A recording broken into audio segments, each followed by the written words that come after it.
Hello everybody, I'm back with my new session. Okay, so let's begin. Last session में हमने कुछ पढ़ा था बच्चे कि डायरेक्ट ऑब्जेक्ट गिवन होगा, इनडायरेक्ट ऑब्जेक्ट गिवन होगा तो आप उसको कैसे एक्टिव से पैसिव में चेंज करेंगे, राइट। अब हम बनाते हैं कि अगर किसी सेंटेंस में कॉम्प्लीमेंट दे रखा होगा, राइट। अब ये कॉम्प्लीमेंट क्या चीज होती है बच्चे? अगर सब्जेक्ट से रिलेटेड जानकारी है तो उसको हम कहते हैं सब्जेक्ट कॉम्प्लीमेंट, और अगर जानकारी रिलेट कर रही है ऑब्जेक्ट से तो वो होता है ऑब्जेक्ट कॉम्प्लीमेंट। फॉर एग्जाम्पल, अगर मैं ये बोलूँ सिंपली, अगर हम समझे इसको, आई एम ए टीचर, तो अगर इस सेंटेंस की बात करें बच्चे, तो जो टीचर कॉम्प्लीमेंट है ये बेसिकली किसके लिए यूज हुआ है? ये वर्ड ये आई के लिए यूज हुआ है। अब अगर मैं यहाँ पर बात करूँ कि टीचर शब्द क्या है, तो ये सब्जेक्ट को मिला हुआ कॉम्प्लीमेंट है, इसको सब्जेक्ट कॉम्प्लीमेंट कहते हैं। लेकिन अगर मैं ये बोलूँ वी अपॉइंटेड हिम कैशियर, ऐसे लिख दिया, तो ऐसी सिचुएशन में देखिए कि अपॉइंट करने वाला कौन है? वी है, ये सब्जेक्ट है। अपॉइंट वर्ब हो गई यहाँ पर, हिम यहाँ पर ऑब्जेक्ट है। किसको अपॉइंट किया? हिम को, तो हिम यहाँ पर हमारा क्या हो गया? ऑब्जेक्ट है। और उसको क्या अपॉइंट किया हमने? कैशियर। तो कैशियर जो शब्द है ये किसके लिए यूज हुआ है? सब्जेक्ट के लिए या ऑब्जेक्ट के लिए? ऑब्जेक्ट के लिए। तो कॉम्प्लीमेंट किसको मिल गया यहाँ पर? हमारा ऑब्जेक्ट को, और इस बात को हम कहते हैं ऑब्जेक्ट कॉम्प्लीमेंट, राइट। अगर हम बात करें एक्टिव से पैसिव की, अगर मान लीजिए इस सेंटेंस का एक्टिव से पैसिव बनाना आता, बच्चे हम सब्जेक्ट कॉम्प्लीमेंट वाले का नहीं बना सकते क्योंकि यहाँ पर ना तो डूइंग है ना हैपनिंग है, राइट। तो अगर डूइंग और हैपनिंग नहीं है तो आप इसका एक्टिव से पैसिव नहीं बना सकते, क्लियर। यहाँ पर अगर इसका बनाना होता तो हम क्या करते? इस हिम वर्ड को यहाँ लेके आओ, तो यहाँ पर आकर के ये क्या हो जाएगा? ही। टेंस कौन सा है? पास्ट है, तो क्या बन जाएगा? He was. मेन वर्ब की third form appointed, he was appointed cashier. अब आपको यहाँ पर बाय अस या कुछ भी लिखने की जरूरत नहीं है क्योंकि अंडरस्टूड बात है कि अपॉइंट कौन करता है? और लोग ही करते हैं, राइट। तो ऐसी सिचुएशन में अगर हम बात करेंगे तो आपका जो पैसिव फॉर्मेट बनेगा वो बनेगा ही वॉज अपॉइंटेड कैशियर, और ये बिल्कुल ठीक है, क्लियर। और एग्जाम्पल करके देखते हैं इसके। अगर यहाँ पर एक सेंटेंस होता दे क्राउन्ड हिम किंग, राजा का ताज पहना दिया गया उसको, तो देखो हिम को इधर लेके आऊंगी तो क्या बन जाएगा? ही वॉज क्राउन्ड, ठीक है। जो भी कॉम्प्लीमेंट है एज इट इज लिख दो, बाय देम लगाने की कोई जरूरत नहीं है, क्लियर है। और बात कर लेते हैं, एक और एग्जांपल देख लेते हैं। अगर यहाँ पर एक सेंटेंस होता शी इलेक्टेड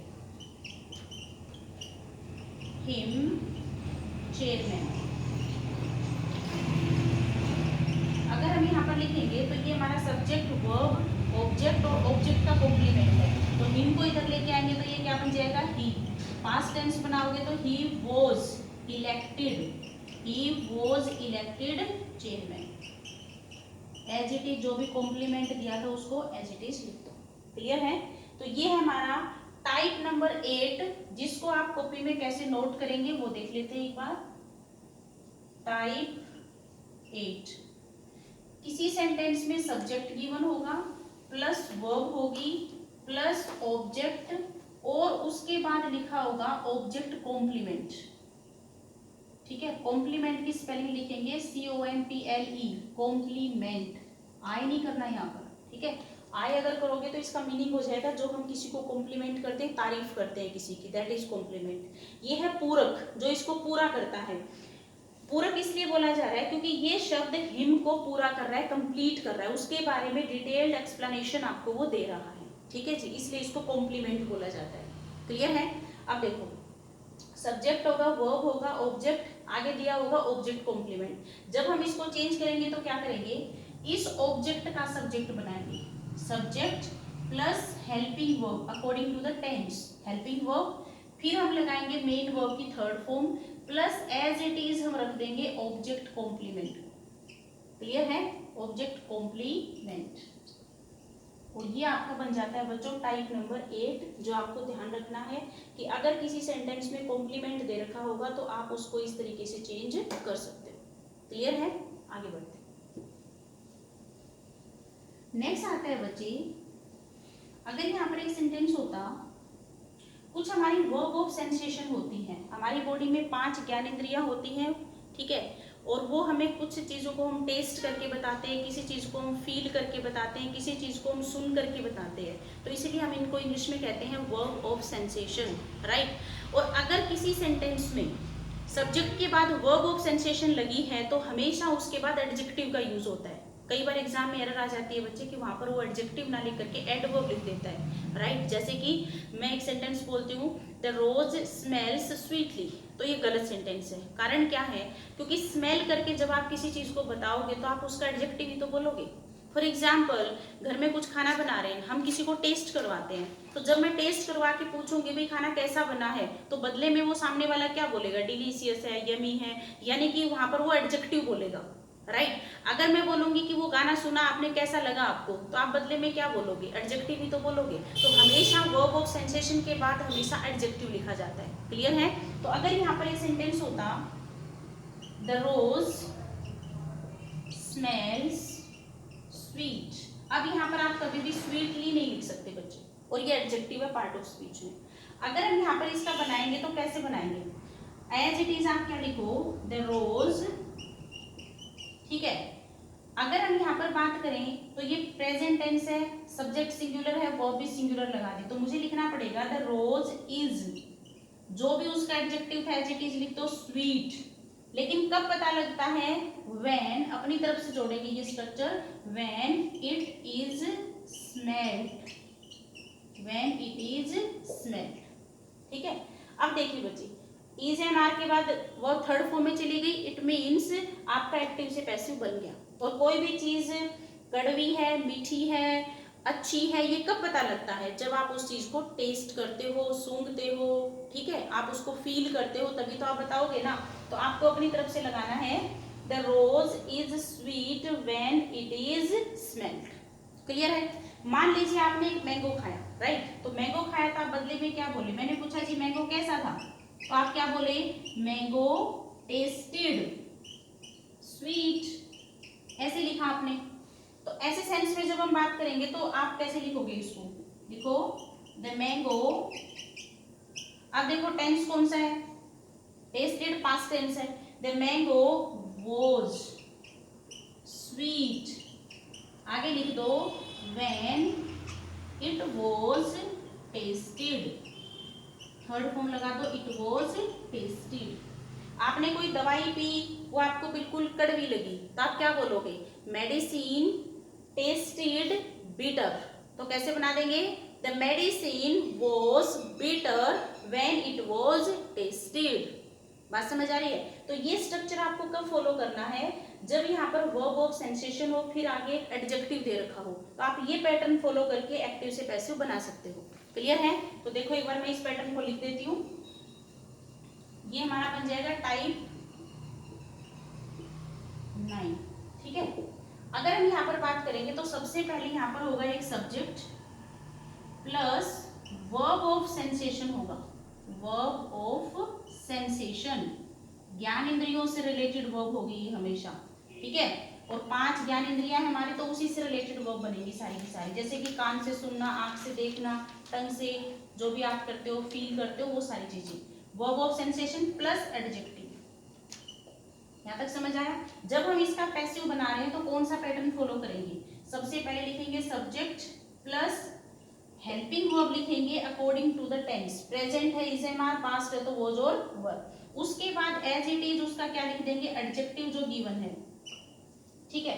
अपनी तरफ से क्या जोड़ना है, व्हेन, अब मान लीजिए सब्जेक्ट है सिंगुलर तो इट लगाएंगे, व्हेन इट, और अगर होता प्लूरल मैंगोज होता तो यहाँ पर इट ना करके क्या आ जाता, दे, ठीक है। फिर हमारी हेल्पिंग वर्ब हो जाएगी इन्हीं के हिसाब से, इट के हिसाब से इज, दे के हिसाब से वॉज, इनमें से देख लेंगे, वॉज और वर सिंगुलर प्लूरल का चक्कर हो जाएगा, इट दे हेल्पिंग वर्ब। उसके बाद आप लिखेंगे यहाँ पर मेन वर्ब की थर्ड फॉर्म, जो कि सेंसेशन से रिलेटेड वर्ब है, टेस्ट है, स्मेल है, तो आप उसका क्या बना देंगे, थर्ड फॉर्म, तो क्या बन जाएगा, when it was tested, plural होता तो व्हेन दे वर टेस्टेड, ठीक है। इस तरीके से जब हम बात करेंगे तो ये हमारा टाइप नंबर 9 बन जाता है, क्लियर है बच्चे यहाँ तक, ठीक है।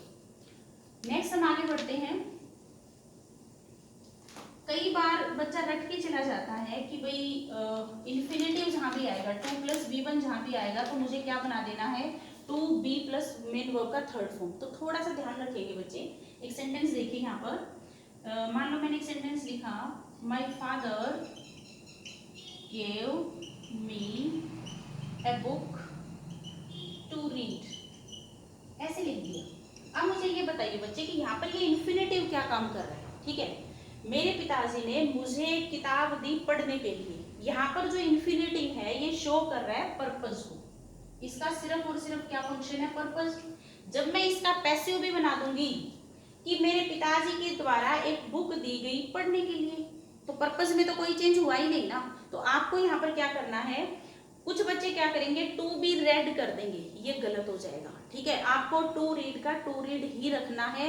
रीजन इज क्योंकि यहाँ पर इन्फिनेटिव पर्पस बता रहा है, तो एक्टिव से पैसिव बनाएंगे तब भी वो हमारा क्या रहेगा, पर्पस ही रहेगा। आप इसमें कोई भी चेंज नहीं करेंगे।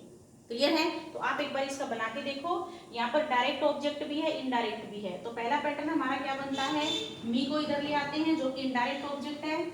मी का बनाएंगे तो I was given a book, ठीक है, to read by my father, by my father.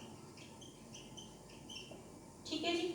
दूसरा पैटर्न हमारा क्या बन जाएगा, आप एक बुक को इधर ले आओ, a book was given to me. बस ये ध्यान रखो, इनडायरेक्ट ऑब्जेक्ट से पहले टू लगाओ कब, जब आप डायरेक्ट ऑब्जेक्ट से बना रहे हो।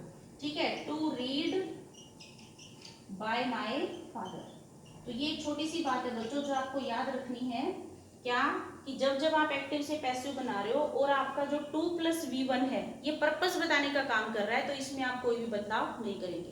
क्लियर है? यहाँ तक की कहानी समझ आ गई? तो अब आप इसको पैटर्न में नोट कर लो, टाइप नंबर 10।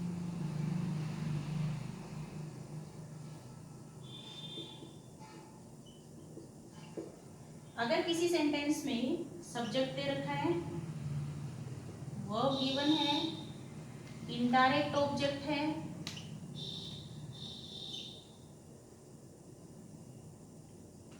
फिर हमारा डायरेक्ट ऑब्जेक्ट है और फिर लिख रखा है infinitive,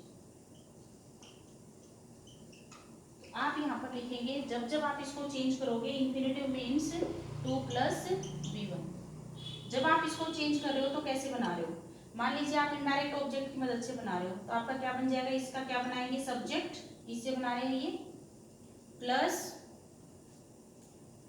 helping verb plus main verb की थर्ड फॉर्म। ठीक है, उसके बाद हम लिखेंगे अपना डायरेक्ट ऑब्जेक्ट और एज इट इज आप लिख देंगे इन्फिनेटिव। बस यही इंपॉर्टेंट बात है इसकी कि इसका इन्फिनेटिव चेंज नहीं होता, आपको as it is 2 plus v1 लिख देना है। क्लियर है बच्चे? तो ये था हमारा टाइप नंबर 10। क्लियर है? तो आपको क्या करना है, 8 से लेकर के 10 यानी कि 3 टाइप यहाँ पर डिस्कस करनी है और इससे रिलेटेड कोई भी एग्जाम्पल आप कर लेंगे। क्लियर है? मैं नेक्स्ट सेशन में आपसे मिलती हूँ।